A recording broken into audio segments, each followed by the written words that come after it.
Smart Impact, le débat RSE aujourd'hui, la sensibilisation des enfants aux enjeux du développement durable, l'enseigner dès le plus jeune âge, dès la maternelle ou encore en faire une matière à part entière à l'école. De plus en plus de voix s'élèvent pour encourager l'éducation à l'environnement et à l'écologie. C'était d'ailleurs une des propositions formulées par la Convention citoyenne pour le climat. Nos deux invités pensent eux aussi qu'il faut commencer très tôt cet apprentissage. Le tout est de savoir comment les sensibiliser. On va donc leur poser la question. Clémence Decouvelard, fondatrice de Milliru, qui propose des carnets découvertes de lieux dédiés aux familles, est avec nous. Bonjour. Bonjour. Bienvenue dans Smart Impact. Clément Debosc nous accompagne également, cofondateur de Ma Petite Planète, un jeu écolo qui se joue par équipe, proposant des défis écologiques à réaliser. Bonjour. Bonjour. Bienvenue également sur le plateau de Smart Impact. Cette proposition dont je parlais, non retenue évidemment pour le moment par le gouvernement, d'en faire une matière à part entière à l'école, au même titre que les maths et le français par exemple. Vous la soutenez, cette proposition ? Bien sûr, Ouais. et on s'est d'ailleurs positionné avec le collectif porté par Water Ecology, qui a fédéré plusieurs acteurs autour de cette proposition. Et on pense que l'écologie, c'est un sujet à la fois transverse, mais qui mériterait en fait d'avoir une matière principale, puisque ça va impacter très fortement la vie des élèves tout au long de leur vie. Qui mériterait justement, Clément Debosc, constatez-vous un décalage entre la prise de conscience au niveau global, au niveau mondial, et l'intérêt pour une vraie pédagogie, d'un autre côté, auprès des jeunes sur ce sujet ? Oui, je pense qu'il faut déjà commencer tôt, et ça sera d'autant plus facile qu'on commence tôt avec les jeunes générations. Et aujourd'hui, à mon sens, on ne leur parle pas assez en fait, du lien intrinsèque entre l'homme et la nature et le vivant. Et nous, on incite vraiment les jeunes à revenir vers une vision beaucoup plus... contre une vision anthropocentrée où l'homme est au cœur de tout, mais non, l'homme fait partie d'un tout. Et donc, on veut que les jeunes redécouvrent la faune, la flore, à travers notre jeu de défis écologiques. On va en parler évidemment, donc dès le plus jeune âge, c'est ce qu'on comprend, Clémence Decouvelard. À quel âge il faut commencer à les sensibiliser, ces enfants, à ces enjeux-là ? Est-ce qu'il y a un âge plus propice pour commencer ?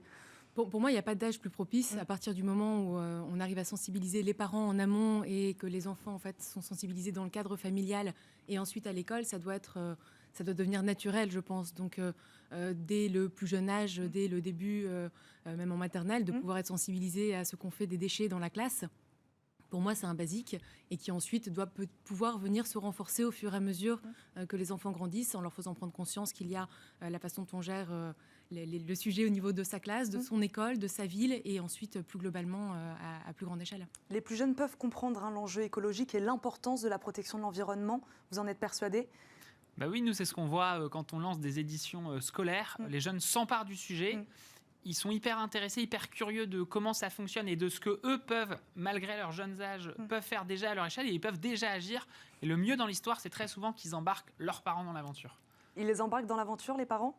Oui. C'est à l'inverse, justement. Alors, nous, c'est pas aux parents de sensibiliser, c'est aux enfants de le faire. Qu'on sensibilise les enfants au travers d'une expérience vécue avec leurs parents pour planter des petites graines dans tous les sujets. C'est-à-dire que l'écologie, c'est quand on part en vacances, c'est aussi à la maison et c'est aussi effectivement à l'école. Donc oui, moi je pense que les enfants embarquent les parents, que les parents embarquent les enfants et que ça doit être une aventure familiale. L'écologie, c'est partout, c'est intéressant ce que vous dites. L'écologie, c'est aussi plein de choses. C'est ce qu'on mange, c'est où on habite, c'est comment on se déplace. Oui. Exactement.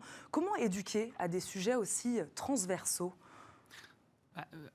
Nous, chez Ma Petite Planète, notre approche, vous l'avez compris, c'est le jeu.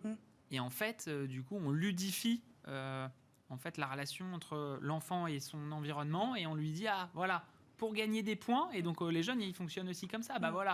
Cette semaine, tu vas essayer de cuisiner des fruits, des légumes avec ta famille. Tu vas essayer de ramasser les déchets en forêt ce week-end en famille. Tu vas, faire du vélo pour la première fois ou t'initier à ça. Donc, c'est à travers des défis, et les jeunes sont très motivés à l'idée d'avoir des objectifs à atteindre, et en retour, ils gagnent des points, et avec leur classe, ils font évoluer le score de leur classe dans le classement général de l'édition de toutes les classes participantes du jeu. Clémence, qu'apporte le jeu, justement ? C'est intéressant dans le processus d'apprentissage. C'est vrai qu'on parle de... Ce sont des sujets très souvent alarmistes, c'est ce que je disais en préambule de cette émission, qui peuvent faire peur aussi aux plus petits. Voilà, le jeu va aider à ça, justement. Moi, je suis convaincue que c'est en laissant les enfants être acteurs de leur découverte qu'on a réussi à les impliquer. Et donc, le jeu, c'est le meilleur moyen, puisque ça leur permet de découvrir à leur rythme et de pouvoir utiliser toutes ces notions qu'on leur apporte de façon très différente. Donc oui, j'en suis convaincue. Et nous, chez Millirus, ce qu'on fait, c'est qu'on leur propose aussi une nouvelle façon de découvrir les villes aux familles, puisqu'il y a cette... je pense qu'il y a vraiment cette notion de proposition aussi nouvelle à apporter dans les activités qui sont faites en famille, qui sont faites avec l'école. Et le fait de proposer une activité qui se fasse en plein air, qui soit 100% zéro déchet, qui puisse permettre de découvrir son environnement d'une manière nouvelle, qui soit à la fois ludique et pédagogique et qui permet de semer plein de petites graines sur des sujets différents et d'éveiller la curiosité, notamment sur l'écologie. Je pense que c'est par ça, effectivement, qu'on réussira à vraiment impliquer les enfants durablement. De quel constat est né Millirus? De votre expérience personnelle, je crois aussi? Oui, tout à fait. Moi, c'est né de mon expérience personnelle.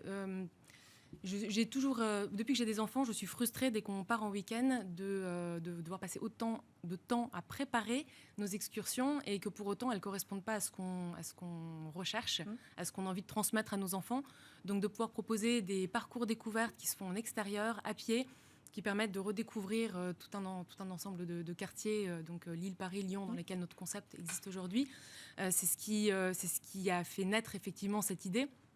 Et ensuite, de par les valeurs qui me sont profondément attachées, l'envie de pouvoir sensibiliser les enfants dès que c'est possible à leur impact sur l'environnement était un indispensable. Et comment vous le faites ça alors? Comment vous les sensibilisez à ces enjeux-là? On le fait au travers de 3 niveaux, on va dire. Le premier, c'est déjà dans la proposition, dans le concept même. Le fait de montrer aux enfants qu'il y a des choses formidables à découvrir à côté de chez eux, qu'il n'y a pas besoin de prendre l'avion pour en prendre plein les yeux, c'est un point important. De montrer aux parents qu'il y a des activités en extérieur à faire qui sont à portée de main et qui sont simples à mettre en œuvre. Ça, c'est le premier point. Le deuxième, c'est de sensibiliser les enfants au cours du parcours découverte. Donc, typiquement, quand on se promène en bord de Seine, leur expliquer pourquoi la Seine est polluée. Leur expliquer le lien entre le papier que je laisse par terre, la pluie, les égouts et ensuite la rivière qui va ensuite se jeter dans le fleuve puis dans la mer. En étant sur place, c'est beaucoup plus concret pour les enfants. Et donc, au travers des parcours de nos carnets et de l'application web, de leur permettre d'avoir tout un ensemble d'éléments de ce type. Et le dernier point, c'est au travers de nos supports, puisqu'on explique à nos clients que nos carnets sont faits en France, qu'ils sont faits sur du papier recyclé et qu'on en est très fiers. Et également qu'on a une vraie réflexion sur la façon de dématérialiser une partie du contenu dans une application, dans un podcast, pour ne pas surcharger en papier, en encre, etc. Clément Debos, je vais vous poser la même question.